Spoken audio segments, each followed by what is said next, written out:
Assalamualaikum dan salam sejahtera. Kami daripada kumpulan 16 dan kami akan mengulas filem yang bertajuk Remittance. Ahli kumpulan kami terdiri daripada Nur Fazira binti Nimat, Nur Fazita binti Zulkifli dan Nurul Hatijah binti Jalal.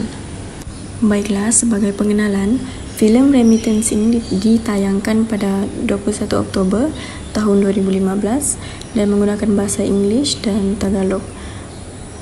Filem ini adalah berdasarkan skrip asal oleh Patrick Daly dan Joel Vendelman, iaitu Remittance ialah gambaran realistik pekerja migran yang bergaji rendah di Singapura yang dirakam di lokasi sebenar dengan pelakon yang menggunakan pembantu rumah sebenar.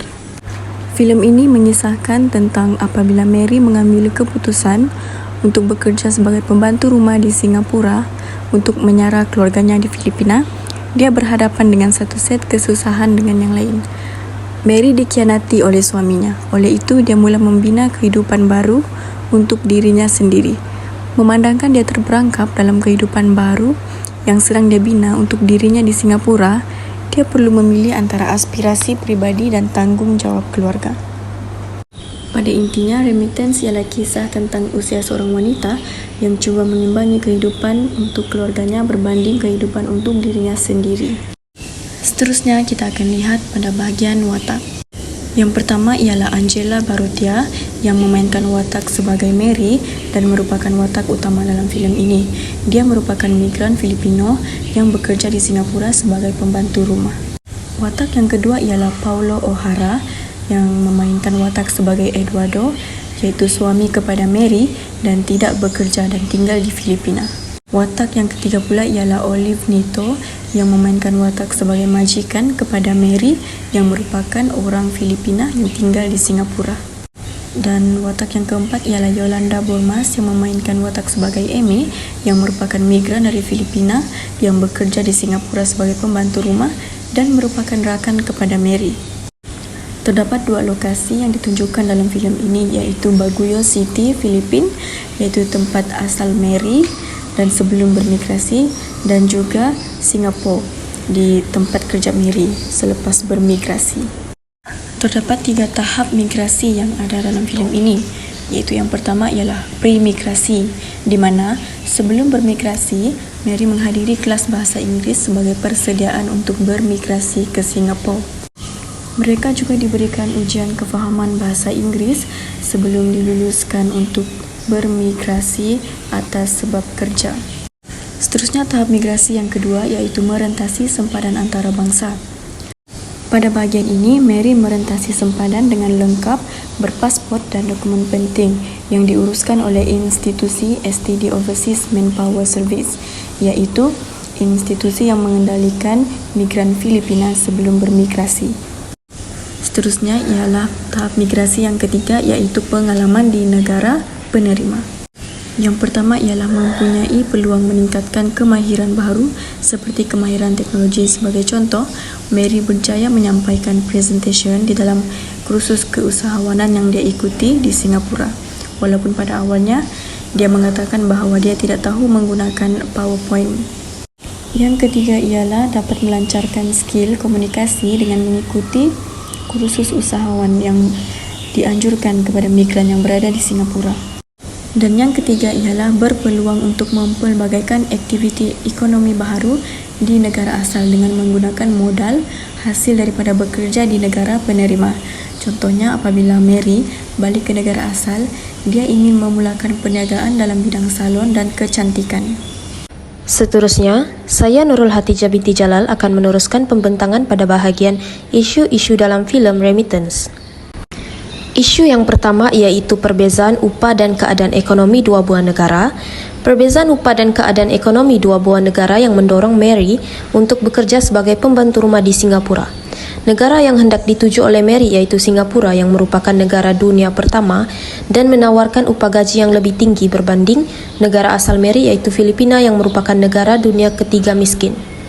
Keadaan ekonomi di negara asal Mary memaksanya untuk bermigrasi ke Singapura untuk tujuan bekerja agar dapat mengirimkan wang kepada keluarganya di Filipina demi kelangsungan hidup.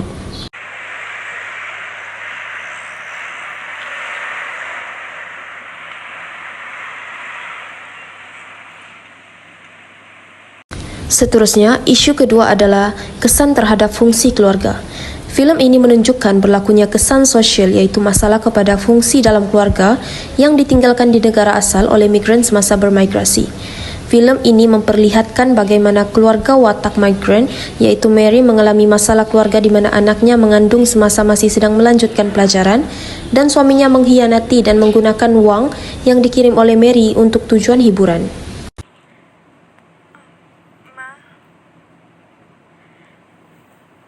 Buntis po kasi ako eh.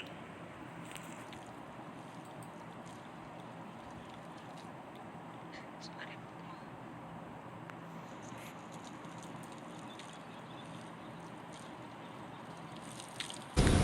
Isu yang ketiga adalah masa kerja yang panjang. Filem ini menunjukkan watak migran iaitu Mary yang bekerja sebagai pembantu rumah mengalami masa bekerja yang panjang semasa berada di negara migrasi. Hal ini kerana Mary bekerja sebagai pembantu rumah pada waktu pagi hingga petang, manakala malam dia terpaksa bekerja di bar bagi menambah pendapatan untuk tujuan mengirim wang kepada keluarganya di Filipina. Watak migran terpaksa bekerja lebih masa dengan membuat dua kerja untuk memenuhi keperluan suami dan anaknya di Filipina. Naging apoy na nagpalayas sa karimlan. Sagana sa kayamanan ang mundong inyong likha. At may bahagi rito ang Seterusnya adalah interprestasi storyline, di mana filem ini memperlihatkan seorang wanita yang bernama Mary bekerja sebagai pembantu rumah di Singapura untuk menyara keluarganya di Filipina. Filem ini menggunakan teori feminis dan migrasi antarabangsa, di mana memperlihatkan majoriti wanita bermigrasi sebagai independent migrants kerana peluang ekonomi wanita terbuka luas di negara penerima. Andaian yang pertama dalam teori ini iaitu public versus private domain, di mana sektor yang didominasi oleh lelaki adalah pembinaan, manakala sektor yang didominasi oleh wanita adalah orang gaji. Contoh yang dapat dilihat dalam filem adalah Mary diambil bekerja sebagai pembantu rumah di Singapura, manakala Jamal yang merupakan kekasih Mary yang juga bermigrasi di Singapura bekerja sebagai buruh binaan. Andaian kedua iaitu patriarki, wujud hierarki kuasa, unsur dominasi dan kawalan terhadap wanita. Sebagai contohnya, Mary yang bekerja di Singapura sebagai pembantu rumah terpaksa mengirimkan wang kepada suaminya walaupun suaminya juga turut bekerja di Filipina. Hal ini menjelaskan Mary dikawal oleh suaminya kerana dipaksa mengirimkan wang gajinya. Seterusnya, elemen kreativiti iaitu kostum. Kostum berperanan dalam mengenal pasti peranan serta tanggungjawab yang dibawa oleh pelakon melalui pemahaman tentang keperluan dan sumbangan watak untuk perkembangan cerita. Di sini dapat dilihat dua cara berpakaian yang berbeza, menunjukkan golongan bawahan iaitu pembantu rumah warga asing, Mary dan teman-temannya dari Filipina, serta pekerja asing dari Bangladesh di sektor pembinaan hanya menggayakan pakaian yang biasa. Seterusnya, gambar di sebelah kiri menunjukkan pihak majikan ataupun orang atasan yang memakai blazer. Teknik penyuntingan juga adalah perlu untuk menimbulkan kesan psikologi terhadap audiens, sebagai contoh menimbulkan perasaan takut, teruja, rasa ingin tahu, marah, suspense ataupun terkejut dan juga kejutan. Sebagai contoh, Mary sangat marah dan kecewa dengan kelakuan suaminya yang curang dan mengkhianatinya dengan menggunakan duit yang dikirim olehnya untuk berfoya-foya dengan wanita yang lain. Dalam babak ini akan menimbulkan kemarahan penonton terhadap perlakuan suami Mary. Hirap ako, nagtatrabaho. Hindi mo lang alam, halos magputa na ako para naman may padalang pera sa inyo, para sa mga pangarap mo. Pero anong nangyari? Anong ginawa mo? Ma'am, kailangan tayo ng mga bata. Dalam babak ini, Mary mendatangi Eduardo iaitu suaminya untuk menanyakan wang simpanannya bekerja di Singapura yang telah dicuri oleh suaminya. Namun begitu, Mary telah dikasari oleh Eduardo dan menyuruhnya pulang. Hal ini menimbulkan perasaan kesian audiens kepada Mary kerana telah dikasari oleh suaminya. Asawa sa papel. Ang ganda na naman. Utang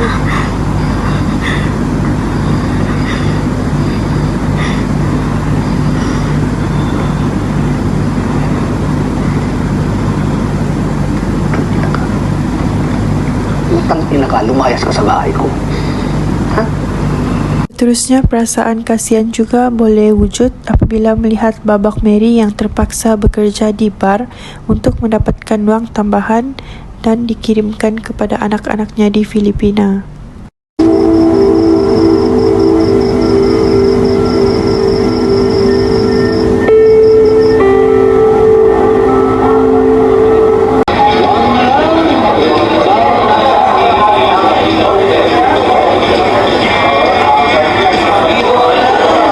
Seterusnya, hubung kait isu sebelum dan isu semasa iaitu perbezaan upah dan keadaan ekonomi di antara dua buah negara.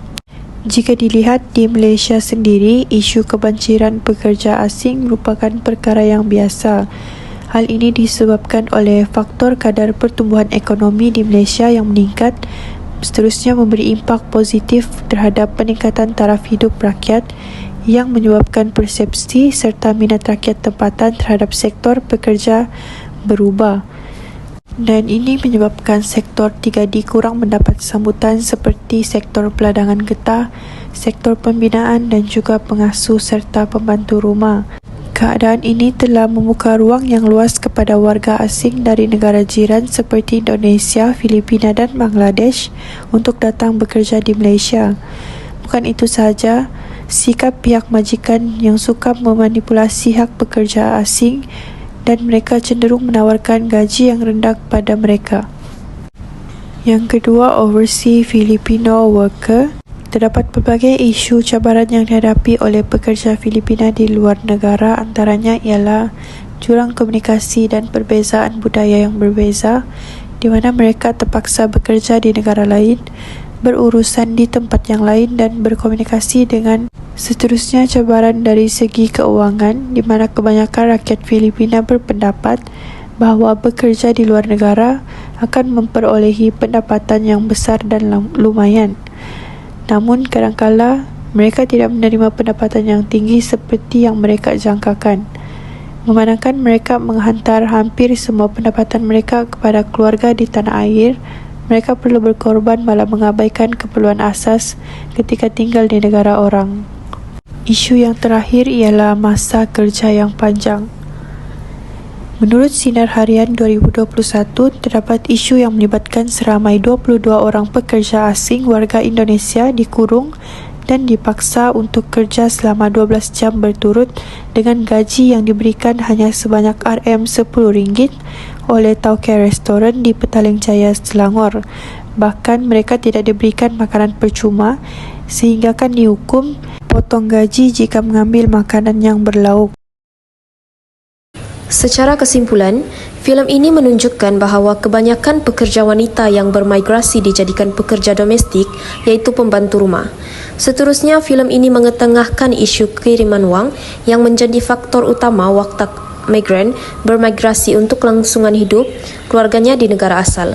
Dan yang terakhir, filem ini juga menunjukkan bagaimana realiti hidup pekerja asing di Singapura, di mana mereka harus menempuhi pelbagai cabaran semasa berada di negara migran demi mengirimkan wang kepada ahli keluarga mereka.